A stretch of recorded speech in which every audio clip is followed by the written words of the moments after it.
17 студенти денеска ги подпишаа договорите за користење на општинската стипендија која доделува општина Кочани. Од пријавените 19 студенти само 20 не ги исполнувале условите за добивање на стипендии. Подпишаните договори денеска во салата на Советот на општината им ги врачи градоначалникот Николчо Илиев, кој ги поздрави и им посака успех во понатамошното студирање.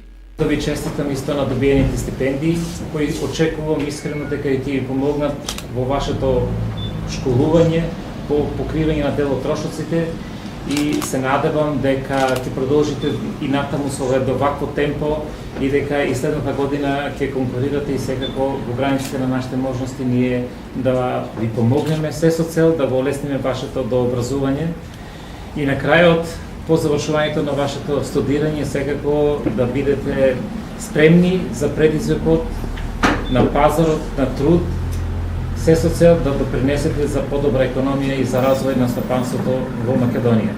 Студентите задоволни од добивањето на стипендиите се заблагодарија на општината и на градоначалникот, бидејќи ова за нив значи еден поттик за понатамошни успеси. Студирам на факултетот за физичка култура. Јас сум трета година и благодарен сум што добив стипендија. Ќе се трудам што повеќе за повисоки успеси. Студирам на факултетот за физичко образование, спорт и здравје во Скопје.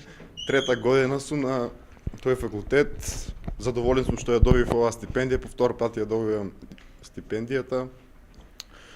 И ќе се трудам понатаму исто така за подобри резултати, подобри постигнувања. Инаку оваа година со одлука на градоначалникот на општина Кочани износот на стипендиите е зголемен и изнесува 3000 денари за 10 месеци во годината. Студентите корисници на стипендии имаат обврска во летниот период да посетуваат пракса во границите на општината.